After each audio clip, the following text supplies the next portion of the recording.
All right, David. So here we are, day 3 of April, and we've got the carnival that's right outside, and haven't seen very many people out there. And I'm guessing that the weather has a role to play in that. Yeah, just a little bit chilly out there. Yeah. So if you plan on going to that carnival or even any activities outdoors, you'd have need that jacket over the past couple of days. But tomorrow, 55 degrees. Yeah. That's what the forecasted high is. That's above normal. Not only that, but not even need a jacket. Hey, finally. Yeah, finally. And I do anticipate these 50s to hang around throughout the remainder of the next 7 days. Let's first take a look at the Doppler radar and see that there are no rain showers, no snow showers, no precipitation, not even really any cloud cover to deal with. A big change compared to 57 years ago. Let's take a look at this day in history.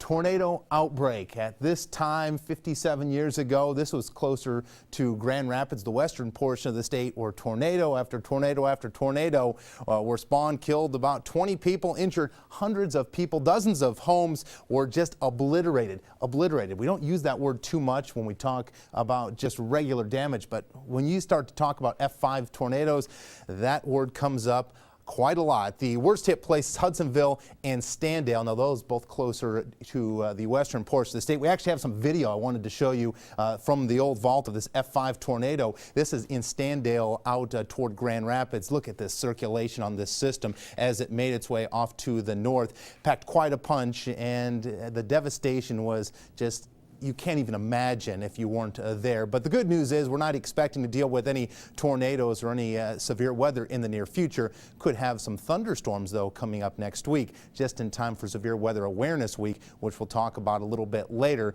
in this week and into next week. Now, local temperatures out there holding steady right around 31 degrees currently, 31 in Mason, 27 in Charlotte. Get down to the south and closer to the tri-state, you see these middle 30-degree temperatures. I do anticipate a drop to the 20s tonight, so still below freezing.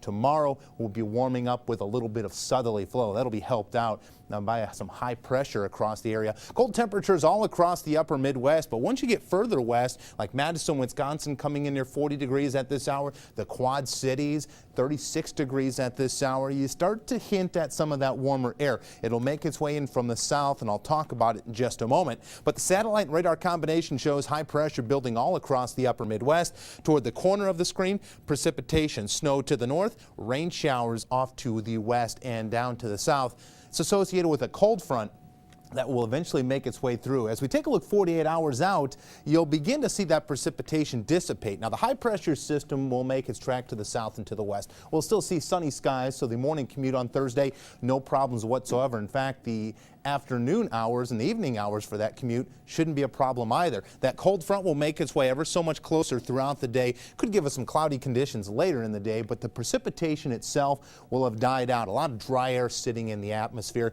so that cold front, when it makes its way through, will just nearly shift the winds and bring a little bit of cooler air in. But once we get to the daytime Friday, we'll break back out into the sunny skies. Another high pressure system making its way in from the north. Before our next system rolls in, you see the warm front making its way on the screen. That will give us rain showers for the weekend and going into next week as well. Let's take a look at the forecast for the overnight hours tonight. Expect the winds to finally shift. They're calm right now, but a south-southwesterly wind will bring in some warmth. It's at 3 to 8 miles per hour tonight.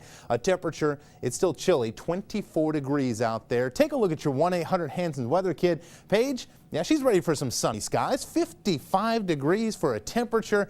That should feel absolutely pleasant after we got that teaser over the weekend with some sun and warm temperatures. We'll be back to it. The only day where I do anticipate a little bit cooler than 50-degree temperatures, that's on Friday, 48 degrees. That's after that cold front makes its way through.